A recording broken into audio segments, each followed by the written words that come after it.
Hillary Rodham Clinton.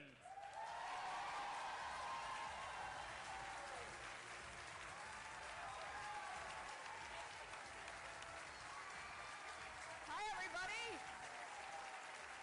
Thank you very, very much. Thank you. Thank you all. It's great to be back in Dubuque. Thank you, Mayor, for welcoming us all here. Please, everyone, be seated. I am thrilled. I'm going to make a few opening comments, but then mostly I just want to hear from all of you. I want to thank Morgan, who did an excellent job. She really got us off to a good start. You know, earlier today, I was in New York and very proud to receive the endorsement for president from the International Association of Machinists, one of America's great unions. And then you can't beat this, to get Tom Harkin's endorsement as well. I am so excited. You know, Tom and I got to serve together. We're friends, both he and his wonderful wife, Ruth, are people I admire and like so much, and it just means the world to me to have the support of such an extraordinary public servant. So it's already a good day, and it's only going to get better now in Dubuque.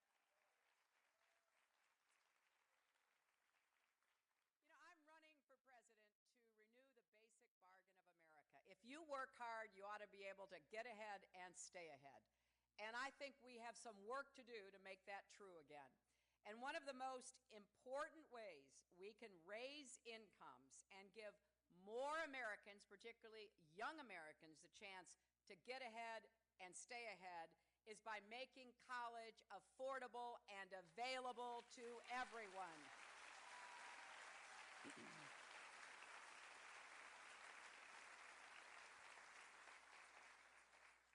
You know, when I started this campaign back in April and began traveling around Iowa, there were a couple of things people talked to me about all the time, and this was one of them: how to make it affordable and how to pay the costs when you're in and when you're out. And so I've been focused on this, working with a lot of people around the country, because a college degree is still a good ticket to a better economic life. But the costs keep rising, states keep slashing their budgets, colleges keep raising their prices, and 40 million Americans have student debt totaling more than $1.2 trillion. Yeah, it's just breathtaking, isn't it? When you think about all that money, the cost of the debt is real. It's on balance sheets, it's in people's lives, it's in the decisions that they can make. I've talked to young people right here in Iowa who, because of their student debt, couldn't start a small business that they dreamed of starting, couldn't move out of their parents' home after they came back after college, couldn't rent or certainly buy a house, couldn't even get married. And as I was on my way in, I got to pose with the bride who got married here at the center.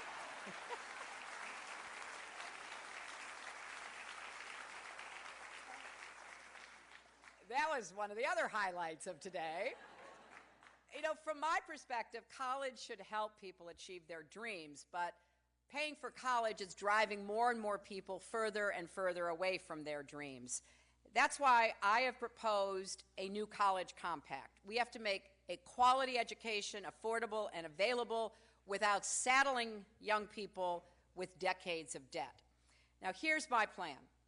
No student should have to borrow to pay tuition at a public college or university here in Iowa.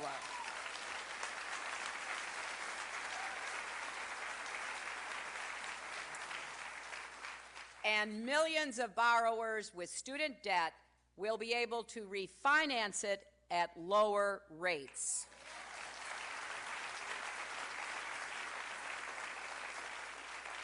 Also, under the College Compact, schools will have to control their costs and be more accountable to their students and the students' families, and states will have to again meet their obligations for investing in their public colleges and universities.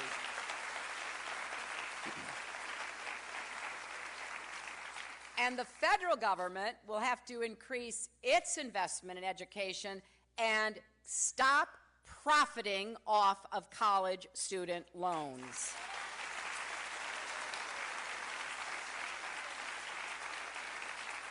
Now, in short, costs won't be a barrier and debt won't hold you back. As part of that, I'm adopting President Obama's plan to make community college free, and I'm also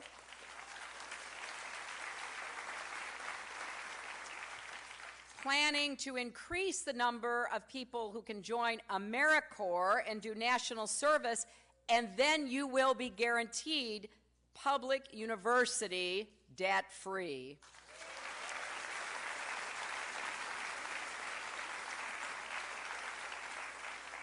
I will also encourage innovation, for example, by helping workers already in the workforce use federal student aid to help pay for online programs that will help you get additional training, new skills, so that you can continue to have a good living, or if what you're doing, you've been laid off or the business no longer operates or you don't have the opportunity to go further, to get that new career.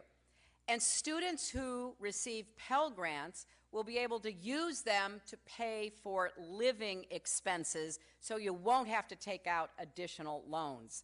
And today I want to talk just briefly about another important piece of the new College Compact, giving more support to students like Morgan who are also parents. 1 out of every 4 post-secondary students in America is also raising a child. Think about that, 1 in 4. Those are pretty ambitious, hard-working people. And I think many of them who are single parents, working full or part-time, taking their classes, they're up late studying, they're earning a living, they're trying to be the best moms and dads they can be. They need help. And I want to help these young people get their education so that they and their children will have a better life. The financial benefits are clear. Students with college degrees can earn more than $500,000 over their lifetimes, more than students with high school degrees. But the benefits may go even further than that. A soon-to-be released study found that when a low-income parent with young children increases his or her income by $3,000 related to education, their children's future earnings go up nearly 20%. You know, when a parent is able to get that education that so many single parents work for, it really makes a difference.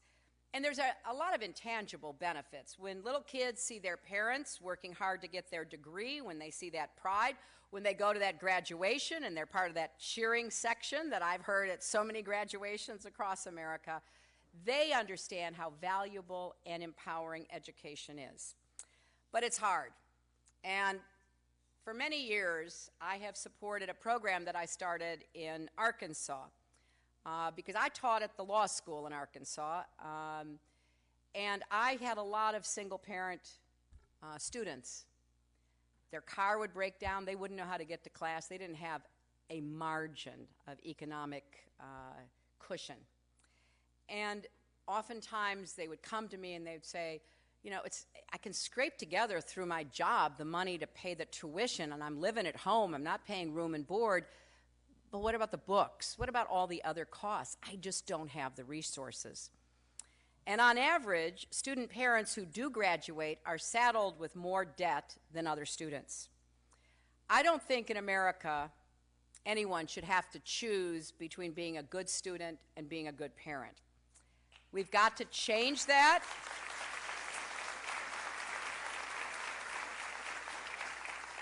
And here's my plan. First, we're going to create a scholarship program for student parents. We're calling it SPARK, Student Parents in America Raising Kids. It'll give extra financial help for students who keep their grades up. It's not a lot of money, but it's enough to help pay for gas or a babysitter, just the kind of extra help that can keep somebody in school.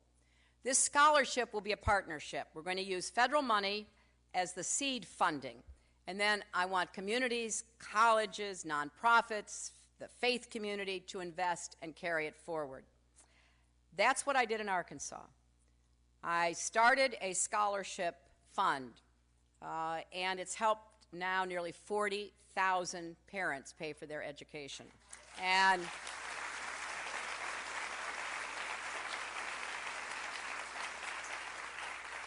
because of the Arkansas Single Parent Scholarship Fund, dropout rates have gone down, graduation rates have gone up.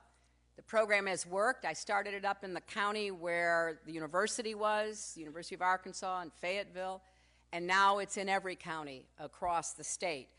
I don't see any reason why it can't work in Iowa or anywhere in America. Now, second, I'm going to significantly increase access to quality child care on college campuses. Now, child care centers already exist on some campuses, and that's a great program that helps specifically low-income student parents. But a lot of parents don't have any safe, affordable place to leave their kids while they go to school. So I want to significantly expand that campus child care program. I see it as a win-win because one of my other strong priorities is how we do a better job with early childhood education and universal pre-kindergarten so more kids are prepared to go to school and learn starting in kindergarten. I want the universities and colleges to run these child care centers so that students who want to go into child care, into early childhood education, can be part of that. I think it would be a great way to really turn out a new cadre of early childhood education teachers. And so it's going to be good for kids, it's going to be good for students, and good for parents. Well, I have to end by saying, if you watched the Republican debates last week, you may have noticed something. 17 candidates talked for 4 hours. Not one of them said a single word about how to address the rising costs of college. Not one. That's because they are not for increasing investment in higher education. They're for slashing investment in higher education. Their plans would cut Pell Grants for students who need the help, and their answer seems to be to people struggling with student debt. And I had a chance to meet a number of very impressive young Iowans who are already struggling with student debt or about to be, and basically their answer is, sorry, you're on your own. Well, I don't think that's the way it works in America. We are better when we take care of each other, when we've got each other's back, when we make investments in the next generation. So, I am thrilled to be back, and what I'd like to do now is start taking any of your questions on any issue, but certainly on college affordability and single parents and a lot of the issues related to my new college compact as well. Let me start right here. Hi, this is a totally different subject, but I attended the Democratic Party Hall of Fame dinner, and you mentioned a subject that nobody else has mentioned, mental illness. And I mean, it affects college students, it affects everybody, so it's not totally out of the ballpark to speak about it here, but there's not, in Iowa, they're closing, the institutions and the facilities and not spending any money on more facilities or more help. I just want you to keep addressing that. We really need the whole, in the country, there's not enough psychiatrists, not enough psychologists, there's just not enough to really, to provide for people. People are homeless, they're in jail. I was really, maybe people won't agree with me, but I was really kind of saddened that the Aurora killer, the man who shot that 19-year-old kid, they said both sides agreed he had mental illness, schizophrenia. The death penalty was on the table for this man. He's sick. And I just was, why would that even be on the table for somebody who was sick? And I just think, we need to speak more because I know, it seems like mental illness is, they're like the lepers of our society yet. They don't really get a lot of attention, and thank you for speaking up about it. Thank you. And, I want to follow up on what you said because it's really important to me personally. And the reason I'm talking about mental health, mental illness, is because people in Iowa talk to me about it. When I started my campaign back in April, and first place I went was Davenport, then I traveled across the state, ended up in Council Bluffs. There were two issues people raised with me that honestly, as I was planning to run, I care about them, but I didn't know that they'd be high priorities. One, substance abuse, and the epidemic of meth and pills and heroin, and the fact that we've had more deaths by overdoses last year than automobile accidents.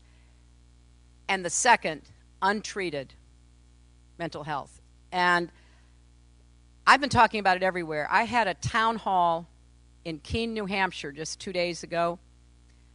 The whole subject was substance abuse and the related issues of mental health. It was a great big cafeteria. The place was packed, standing room only, and people told their stories. They told their stories about not getting help. They told their stories about what happens when they sought treatment and there was nowhere forward, or they were put on a 6-month waiting list. I have criticized your governor for vetoing a bipartisan agreement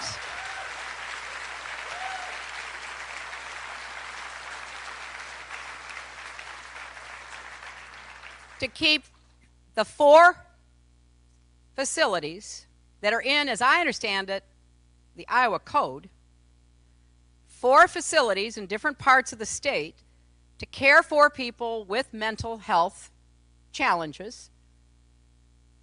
And the Republicans and the Democrats agreed that those 2 places should be kept open, not shut, and the governor vetoed that. Now, I read in the Des Moines Register, and I checked on it, because it was such a shocking statistic. They started transferring people, some of whom have been there for years, some of whom are schizophrenic, severely depressed, other kinds of problems. They started moving people into private facilities, and 3 of them have died since being moved. Is that right? This is wrong. This is just wrong. I don't know how else to say it. It's just wrong. First of all, there should be no difference between physical health and mental health. And we're going to learn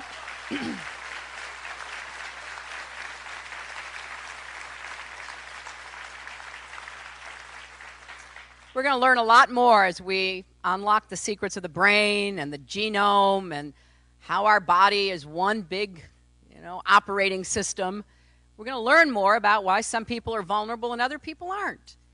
And it should not be a stigma. If I had a man at this town hall that I did in Keene, New Hampshire, say to me, if my son had cancer, everybody would be coming up to me and telling me how sorry they are and what can they do and how is he and what's the prognosis. But if my son has schizophrenia, people don't even want to talk to me. They don't ask. They don't know what to say. So I've had some people question why running for president, I'm talking a lot about mental health. Well, because people talk to me about it. And I think a president should try to help people have better lives, help families be stronger, create more opportunities for all Americans. And I'm going to do everything I can to come up with a better approach to treating mental health problems.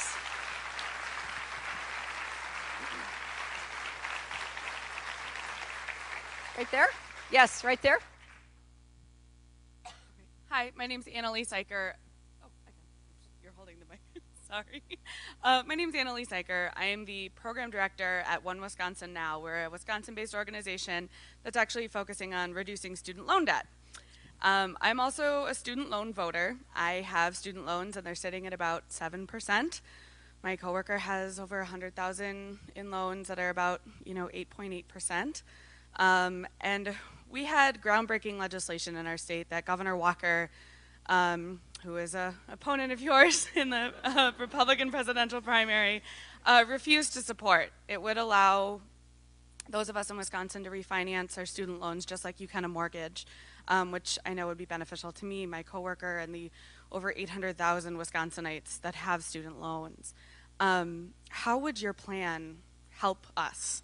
Thus, us who have these loans, who are student loan voters? Well, first of all, thank you for being here. And I know a little bit about what your governor did. I try to keep up with that. And it was really so disappointing. He basically slashed funding for colleges and universities. He eliminated some of the loan and scholarship programs for low-income Wisconsin students. He has made it more expensive and harder for people in Wisconsin to send their kids to college, pay the freight, or for the kid to have to do it himself or herself. But one of the areas that you alluded to that really surprised me is his refusal to allow the payments on student loans to be deducted from your state income tax, right? So in effect, he said no to lowering both student loan and tax burdens on people who have student debt. I just think that's absolutely the wrong direction. And for me, it's pretty simple. Under my plan, my college compact, you will be able to refinance all of your debt, public and private. You'll be able to consolidate into public programs because, as I said in my remarks, I don't want the federal government making money any longer off of people paying their student debts. It should be an investment.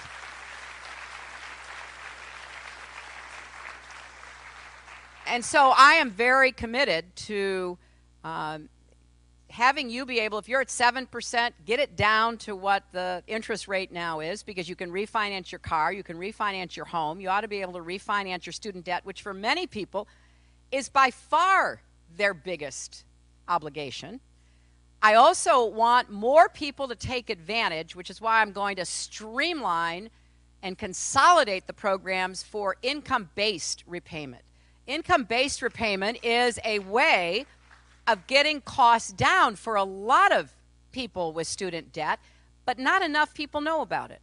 So in addition to refinancing, you go into an income-based repayment program and you would lower your monthly payment to a percentage of your income.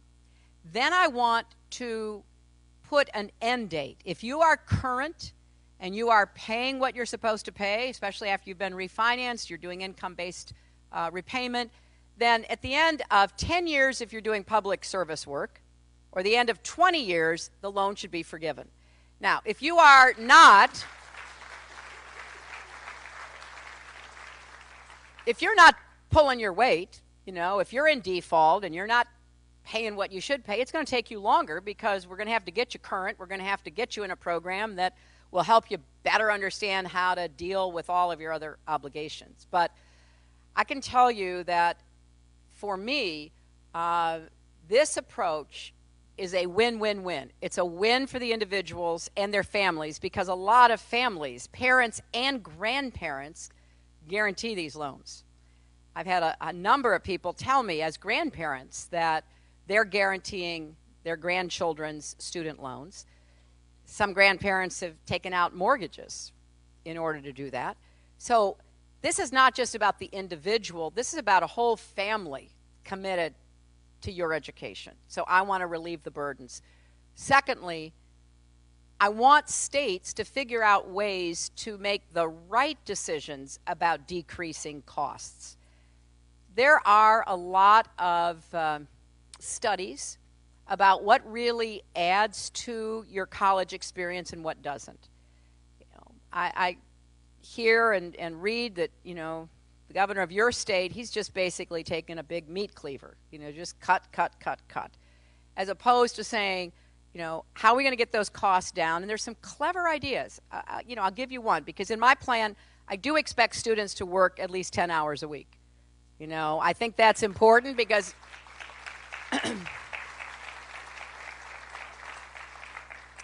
you know, when I went to college, when I went to law school, I worked, and it was a good experience. It taught me a lot. I want more people to understand what role each can play, and for our country, it's really important we help people succeed with their education, make their contribution, and in fact, China has now made an announcement they want to get 200 million college graduates. Why? Because they look at the same statistics we do. We have an increasingly competitive global economy, and it's really important you have the skills to be competitive. So this is not just a nice thing to do for students and families. It's not just important to hold colleges and universities and states accountable.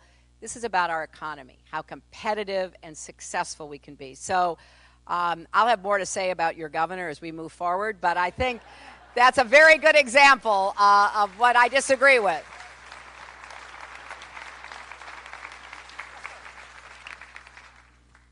Thank you for being here today. My name is Roger Stewart, and your experience in regard to being the Secretary of State has been invaluable. I'd like to know where you think our biggest threat is, and especially in the Middle East, and what your thoughts are on the Iran treaty. Great question. Let me deal with Iran, and then I can go to other threats. I support the agreement that the president has put forth, and I feel strongly about it. As Secretary of State, I negotiated the sanctions that gave us the leverage to begin the preliminary discussions because we imposed enough economic pressure on Iran. And I believe that this agreement will, if vigorously enforced, which I would certainly do as president, would put the lid on Iran's nuclear weapons program for a number of years and would give us more flexibility in dealing with the other threats that Iran presents. So I will be, first in line to say that it's not a perfect agreement, but those are hard to come by, here on this earth anyway.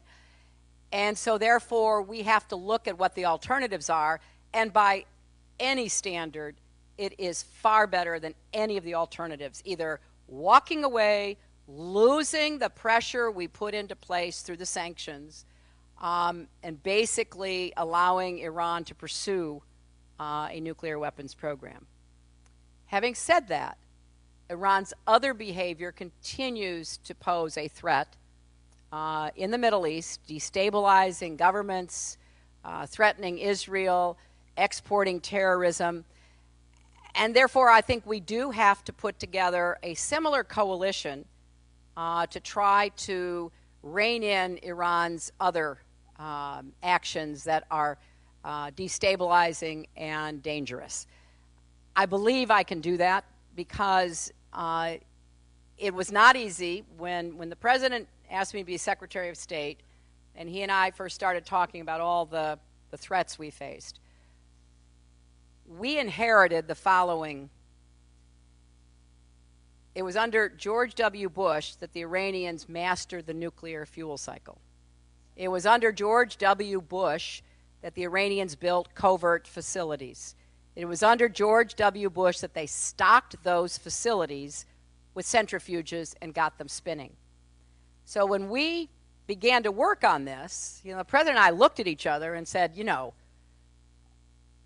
American sanctions alone are never going to bring Iran to the negotiating table. We've tried that. I voted for every sanction I could when I was a senator from New York.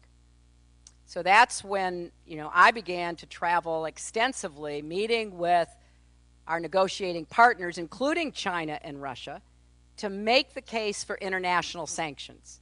It took about 18 months. In June of 2010, we were able to get those sanctions passed by the Security Council.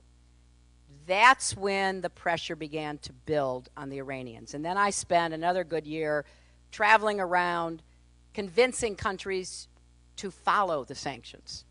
Because, you know, if you're far, far away from the Middle East, if you're in Japan or South Korea and you're hungry for energy, you kind of say, well, what difference would it make if I buy a little oil or gas from Iran? And we had to be really tough and saying to our friends and our allies and others, you know, it makes a big difference. We're trying to avoid a war, and we're trying to avoid Iran having a nuclear weapon, so you've got to work with us on this.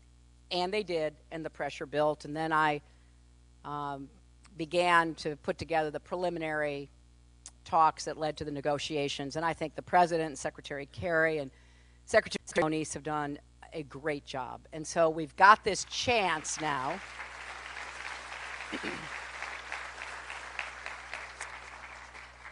I do think that we're in a very dangerous moment in the Middle East, as there often are. We have collapsing regimes like Assad in Syria. We have seen what has happened with Iraq. The Iraqis themselves really abandoned the opportunity they were given by the United States to have a military that was non-sectarian, that would include the Sunnis and the Kurds in a force that would protect Iraq. And instead, the prior Prime Minister, Maliki, began to eviscerate the military that the United States had trained. Now, I do think it's, a little bit surprising to hear Jeb Bush talk about this. He expects the American people to have a collective case of amnesia, and particularly the fact that George W. Bush signed the agreement with Maliki setting the withdrawal date of the end of 2011. Something else we inherited. And when we got there, and I tried, I know others tried, to make the case that the Iraqis could not go it alone yet, that they needed continuing intelligence help and surveillance and training support. Maliki wasn't interested, and he had the agreement signed by George W. Bush, and he just wanted the American troops gone so he could go about his merry business of undermining the country that he was supposed to lead. So I think the situation is in many ways a very dangerous one because of the rise of ISIS, which largely took advantage of what was going on in Syria to conquer and hold territory and then to cross the border into Iraq. But I support what the President is doing now. We will help train. We will help provide air power. We will be there to back up Iraqi forces, Turkish assets to try to deal with ISIS, but we are not going to send American troops back to Iraq. So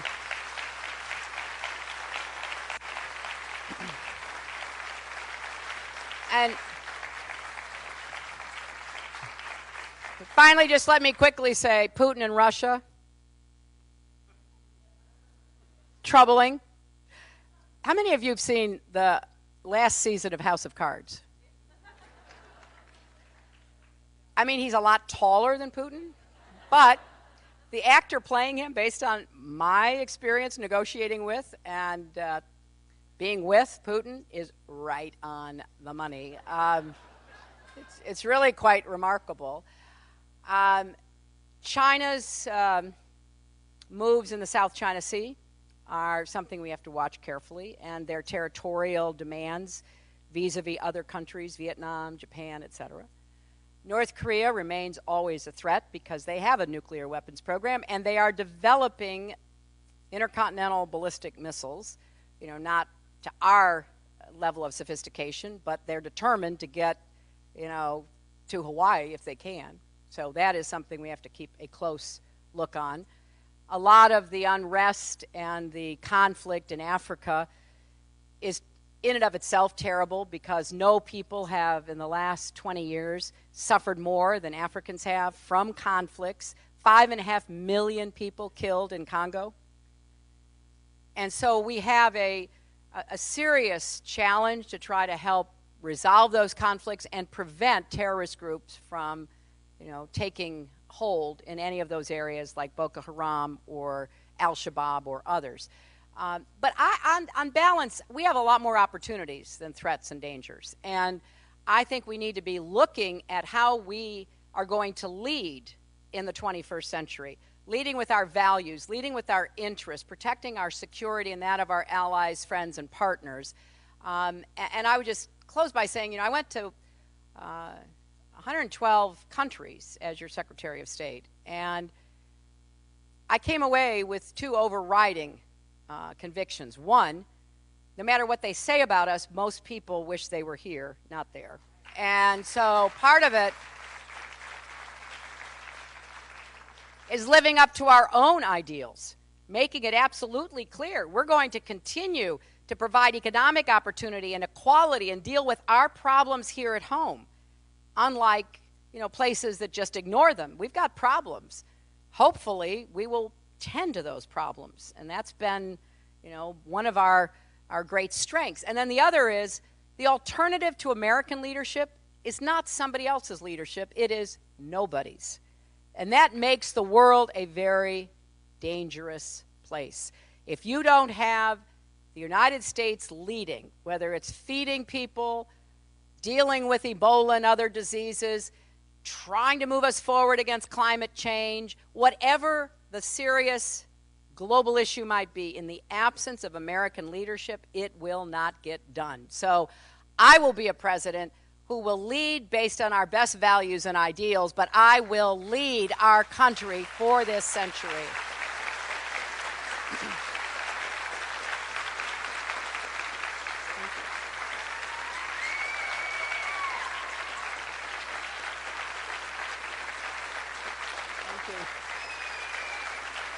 Thank you.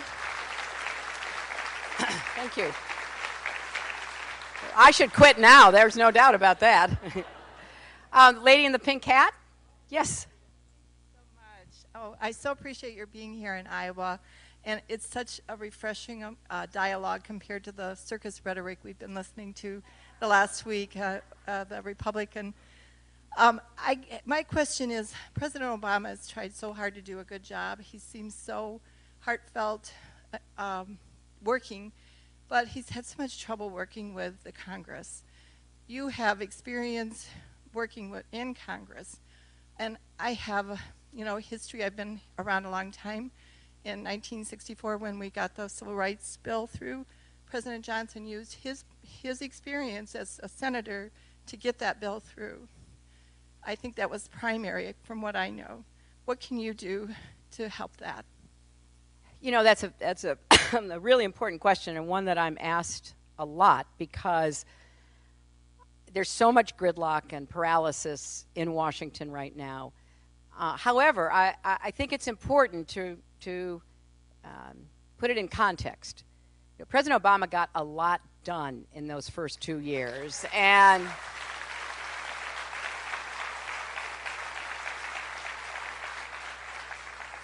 in my opinion, his leadership helped save our economy from dropping into a Great Depression. We already had the worst financial crisis since then. Something I care a lot about because I still have the scars to show for it. He got the Affordable Care Act passed, and we now have 16 million Americans who have health care. And he really did push through a lot of important changes in the way agencies operate, the government operates. But, he ran into what is often the reality is that the midterm elections come and the people who voted for him don't turn out and vote for the Democrats necessary for him to continue doing his job. Happened to my husband. When Bill passed the economic plan in 93, 94, my gosh, he took on everybody, raised taxes on, the highest income earners. And then people who had voted for him didn't turn out and vote, and he lost the Congress. And President Obama, lost the House. And then he won re-election because people came out again because it was a presidential year and they could vote for President Obama. Then, better than anybody here in Iowa, it was a terrible midterm in 2014, and we lost the Senate. I say that because people ask, well, what more could President Obama do, or what more could I do? And I think those are fair questions. But I also think, what more could every American do who cares about the direction we're headed?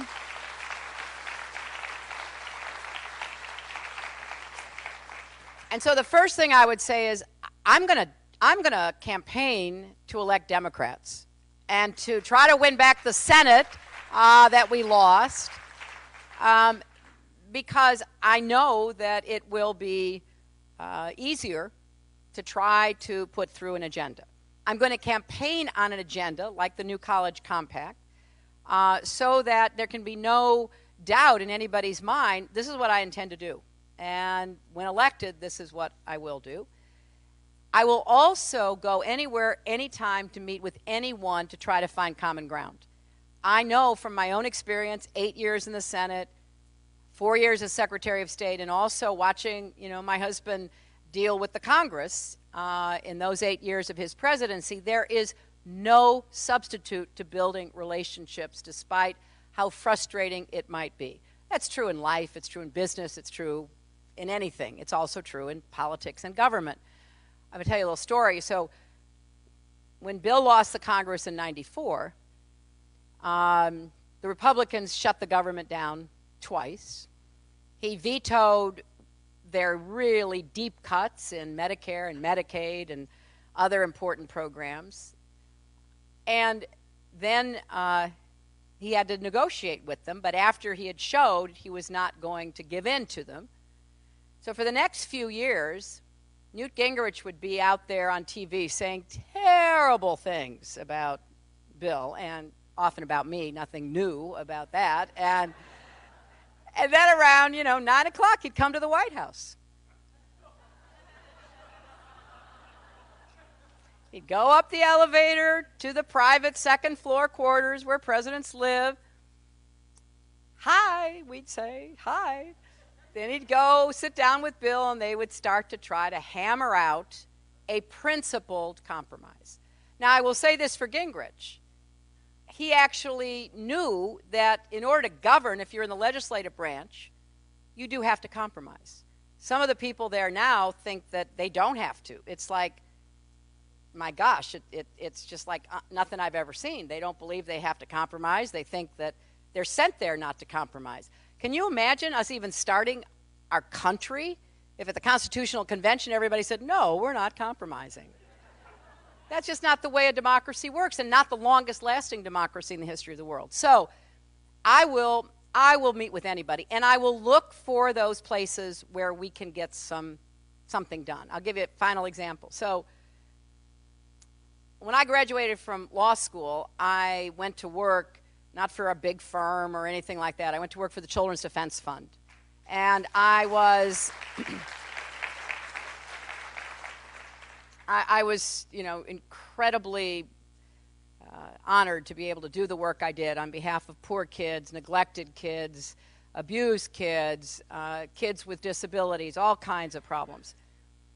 And I was very, very committed doing something about foster care and trying to figure out what we could make different. So when I was First Lady, I was still anxious to do something about foster care. And I found out Tom DeLay, otherwise known as the Hammer, had been a foster parent.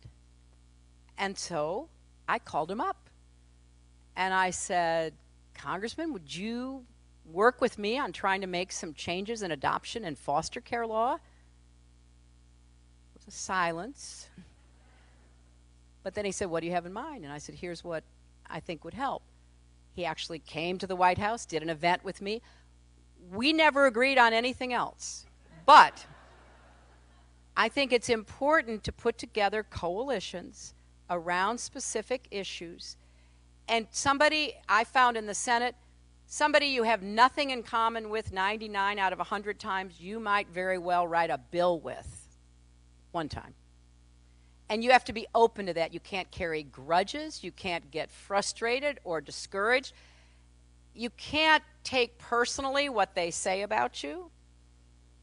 Yeah, that's one of my favorite comments about all of that is Eleanor Roosevelt, who said that, you know, any woman who wants to be in public life needs to grow skin as thick as the hide of a rhinoceros. And so you just have to be ready to keep working every single day. And I will do that, and I hope we'll be able to get some good things done for the country.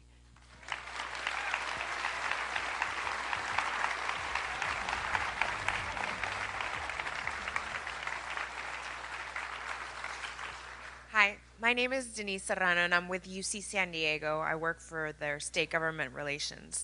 And one of the things that I learned during this past budgeting cycle was how hard it was to get the state to reinvest in higher ed, particularly since the recession. And we have a progressive governor in California. And were it not for the leadership of President Napolitano, I think we would have even done worse than we did. I don't think we had a win. So what's your plan to get states to reinvest in higher education and in their students? It's a great, great question. And that's part of the college compact on how to make public colleges and universities affordable again. I will provide incentive money to states to begin to create more of a balance, because what you said is true everywhere. States began moving away from their traditional funding of higher education. Money went into prisons, construction, Medicaid, so, you know, things that states do and have an obligation to do. And therefore, colleges and universities began raising tuition to make up for it.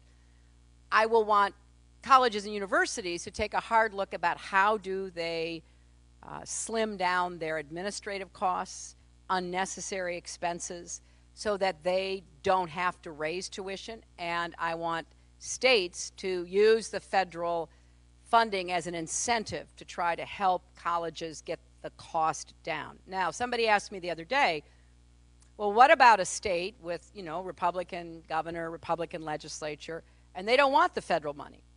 Then I will go directly to the college or university and to the students so that there will be a pathway to take advantage of that. But I want to try to get states to go back to their traditional role of investing in higher education. You know, obviously California had the premier higher education system, you know, in the country, the public system 30, 40, 50 years ago. So I think we've got to have the incentive money, but then we have to have fallback in case people say, you know, not in our state. It's kind of like what we did with the Affordable Care Act. You know, if you live in some states, you're better off because they have, you know, the Medicaid expansion, other states don't.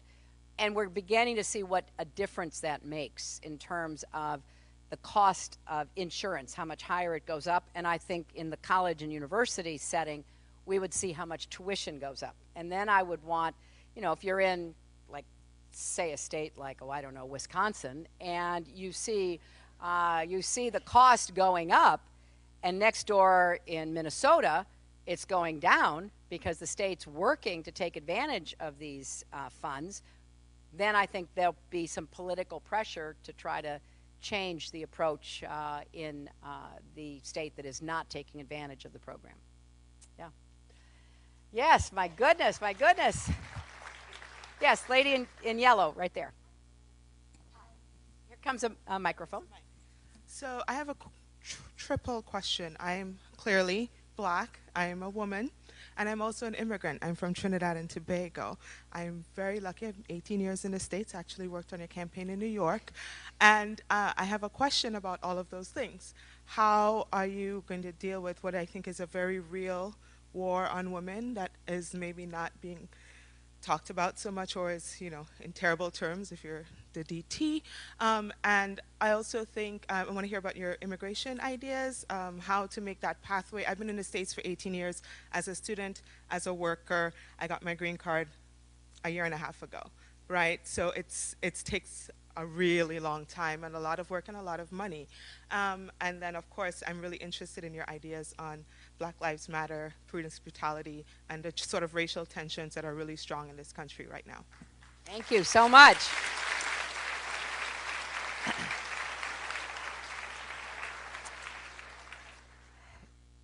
Boy, those are all such important questions. Let me try to take them in the order you mentioned them, so that I can respond.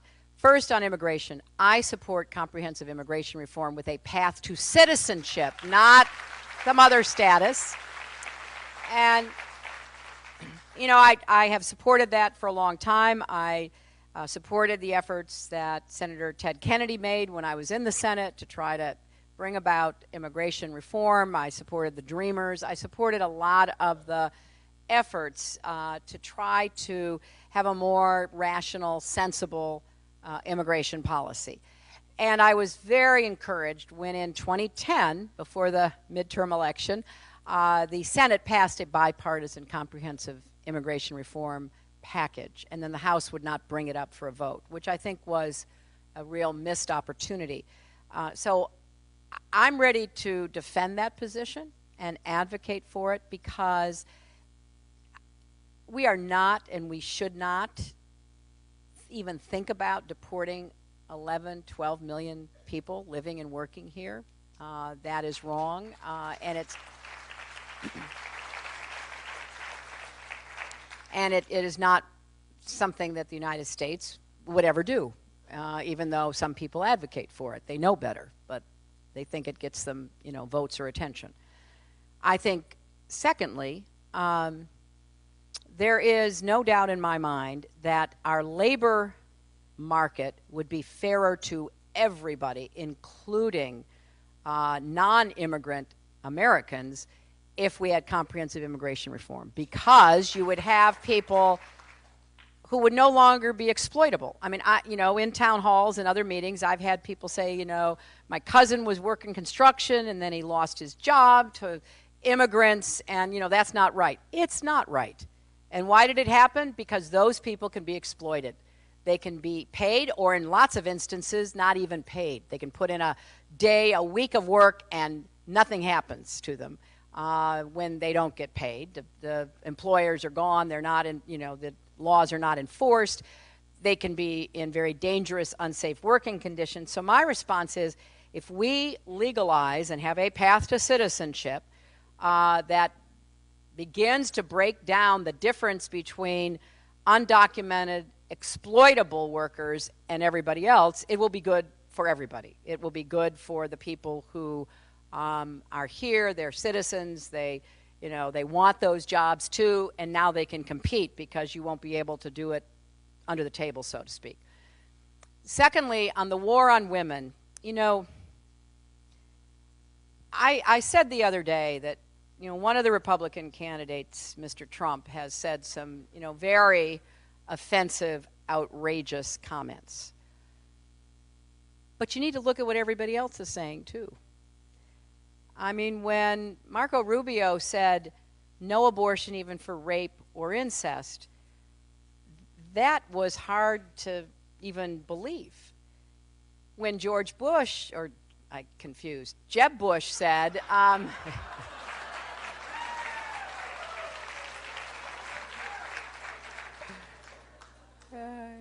oh well.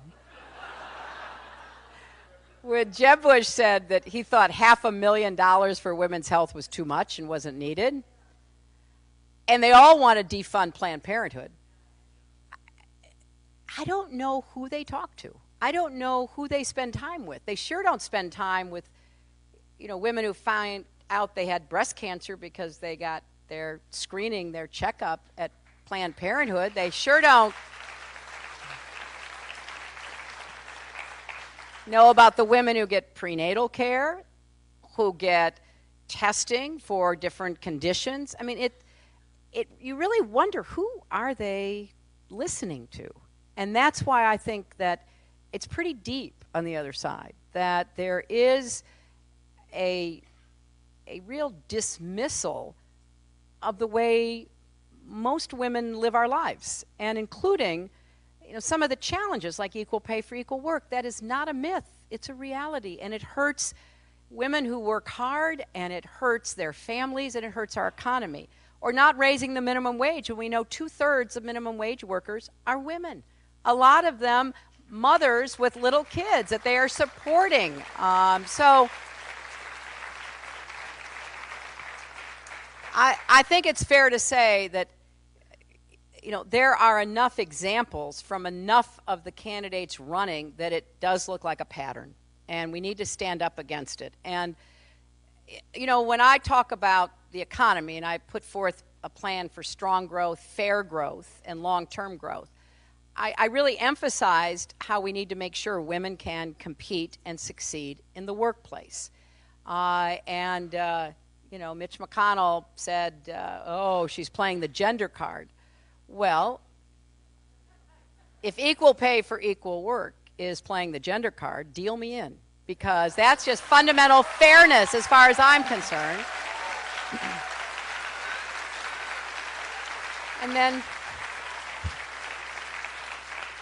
And then finally, Black Lives Matter, and Black lives should matter, and Black lives must matter. And what we've got to do is approach the very real challenges within our society with that kind of commitment, not just from the head, but from the heart. Yes, do we need to have reforms in our criminal justice system? Do we need to have better policing practices and more accountability? Yes. Do we need to deal with mass incarceration? Yes. But I think it's a mistake if we don't also be honest enough to say we have systemic issues of race and justice in our country that are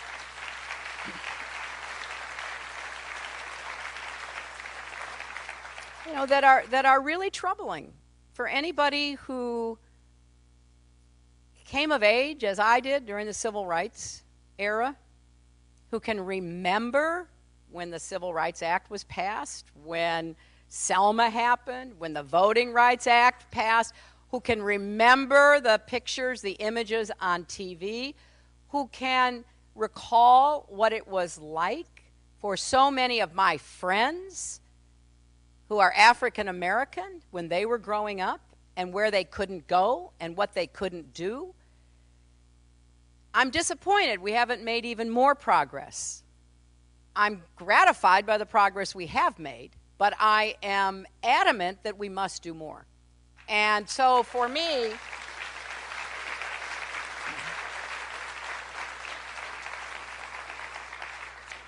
I will do whatever I can to create more space, more opportunities for young people of color who really feel as though they are forgotten, they are marginalized, they are left behind in a way that is painful to me. And the lives that have been lost are a great shame that we have to admit together and do everything we can in our communities to try to prevent from ever happening again. So I'm going to, during this campaign and then certainly as president, lay out an agenda, lay out a plan, work with communities across our country, bring people together, because we've come too far to go back now. And so let's all be committed to moving forward together. Thank you all very much.